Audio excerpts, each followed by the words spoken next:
നമസ്കാരം. Raft of ഫുട്ബോളിലേക്ക് ഏവർക്കും സ്വാഗതം.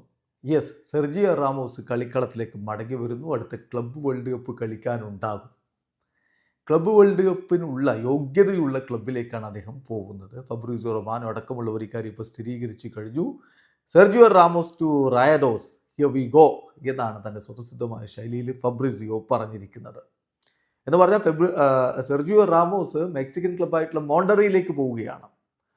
പ്രീ കോൺട്രാക്ട് സൈൻ ചെയ്തിട്ടുണ്ട്. അദ്ദേഹം മെക്സിക്കോയിലേക്ക് ഫോർമൽ സ്റ്റെപ്പുകൾ കംപ്ലീറ്റ് ചെയ്യുന്നതിന് വേണ്ടി ട്രാവൽ ചെയ്യാനിരിക്കുന്നു എന്നാണ് ഫബ്രീസിയോയുടെ റിപ്പോർട്ട്. എന്തായാലും റാമോസ് ഫ്രീ ട്രാൻസ്ഫറിലാണ് മെക്സിക്കൻ ലീഗിലേക്ക് പോകുന്നത്. നമുക്കറിയാം, സെവിയയിലൂടെ വളർന്നു വന്ന താരം പിന്നീട് റയൽ മാഡ്രിഡിൽ ചരിത്രം സൃഷ്ടിക്കുകയായിരുന്നു. 2005 മുതൽ 2021 വരെയുള്ള കാലഘട്ടത്തിൽ അവിടെ കളിച്ചു. അതിനുശേഷം പാരീസ് സെന്റ് ജർമ്മനിലേക്ക് പോയി. 2023 അവിടെ നിന്ന് സെവിയയിലേക്ക് മടങ്ങിയെത്തി. ഇപ്പോൾ ക്ലബ്ബൊന്നും ഇല്ലാതെ നിൽക്കുകയാണ്. സ്പെയിനു വേണ്ടി 180 അന്താരാഷ്ട്ര മത്സരങ്ങൾ അദ്ദേഹം കളിച്ചിട്ടുണ്ട്. ക്ലബ്ബൊന്നും ഇല്ലാതെ നിൽക്കുന്ന 38-കാരനായിട്ടുള്ള താരത്തെ ഇപ്പോൾ മെക്സിക്കൻ ക്ലബ്ബായിട്ടുള്ള മോണ്ടറി സ്വന്തമാക്കുന്നു. മോണ്ടറി അടുത്ത ക്ലബ്ബ് വേൾഡ് കപ്പിന് യോഗ്യതയുള്ള ടീമാണ്. റാമോസിനെയും നമുക്ക് അടുത്ത ക്ലബ്ബ് വേൾഡ് കപ്പിൽ കാണാം. വീഡിയോ അവസാനിക്കുന്ന ഫുട്ബോൾ ലോകത്തെ കൂടുതൽ വിശേഷങ്ങളുമായി റാഫ്റ്റോക്സ് എത്താം.